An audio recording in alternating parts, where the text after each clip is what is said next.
of every unit, your teacher has the chance to teach a lesson about other lessons and their context to enhance. But what do you suppose our teacher has us do?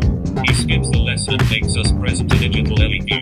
LEQ needs historical evidence, meaning that can corroborate and advance a complex thesis that Dr. John B. Irish would admire. Then we drop this screencast like a single that is found. Student-created screencasts for you to like, subscribe, and share. We know you had all the John Green and Steve Heimler you can bear. If we have the most views by 10 p.m. Eastern on the 5th day, we earn 500 bonus points, which virtually guarantees an A. Without much more, fanfare or ado, we present, our digital LEQ.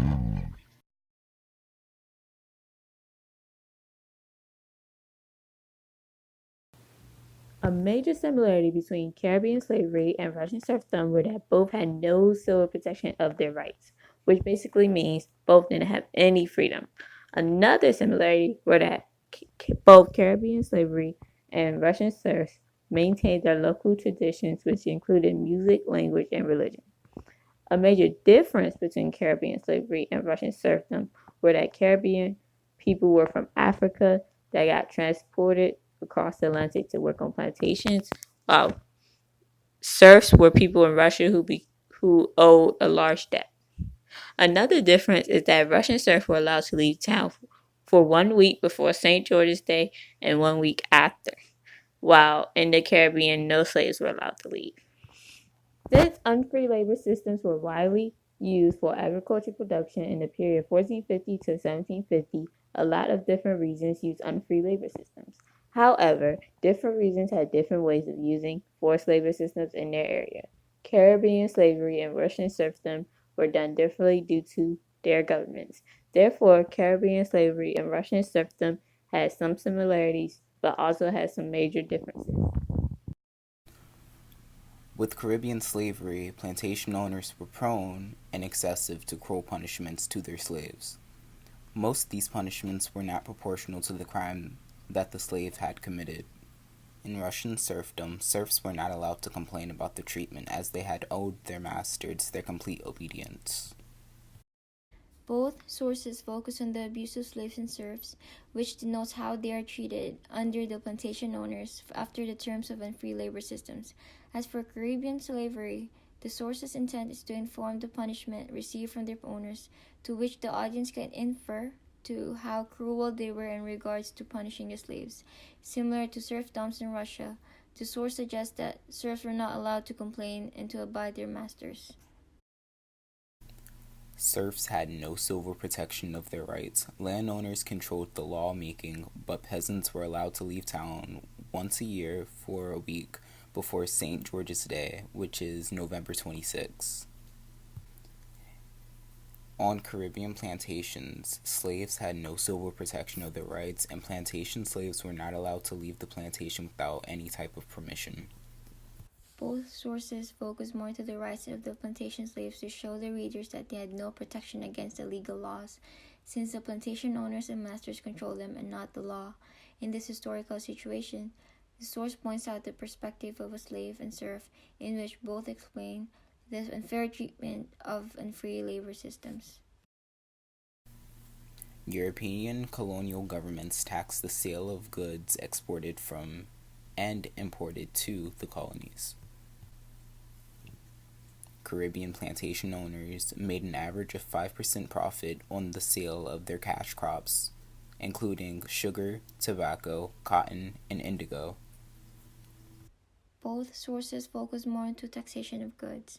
In the second source, it explains how the Russian government taxed the peasants to show the audience the regulations from an imperial government, especially when in an unfree labor system, they are forced to be sold to a master when their taxes are unpaid. But as for this first source, it suggests that in the Caribbean slavery, European government only demanded the taxes on goods. The Russian imperial government taxed the peasants. If they couldn't pay, then the whole family could be sold as serfs to a nobleman or to owners of mines in Siberia. Landowners in Russia were dependent on the rents paid by the serfs in cash or agricultural goods. The way the plantation owners and serf masters gained money was also different. The plantation owners in the Caribbean were able to make money based on how much profit their plantation crops were able to produce. On the other hand, the serf masters made money from their serfs' rent money instead of crop profit. This is just another example of the difference between serfdom and Caribbean slavery, making a contrast between the two. Caribbean slavery and Russian serfdom had similarities that they shared. Plantation owners in Caribbean slavery had badly mistreated their slaves. Just as in Russian serfdom, the serfs were maltreated by their masters, unable to protest against this treatment. This is in essence a similarity in the behaviors and views towards both the slaves and serfs.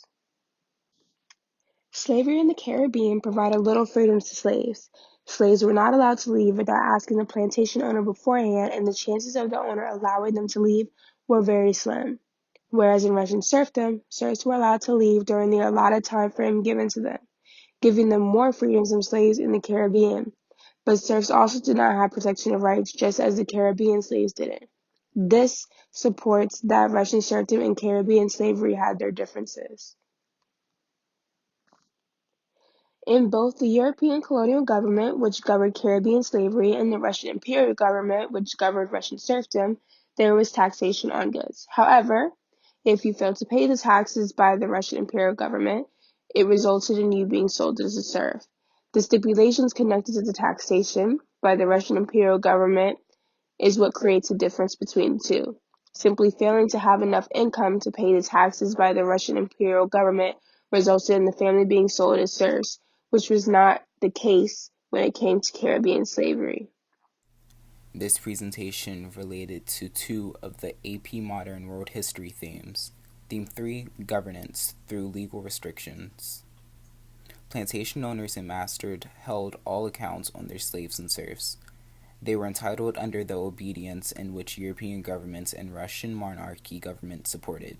Slaves were not allowed to flee. Unlike serfs, they were allowed to leave the town for 1 week before St. George's Day. Theme 4, Economic Impact. Labor systems were infused and controlled by the plantation owners, especially in the Caribbean slavery. Slaves are transported across the Atlantic, which in effect the economy of a colony boosts the taxation of goods.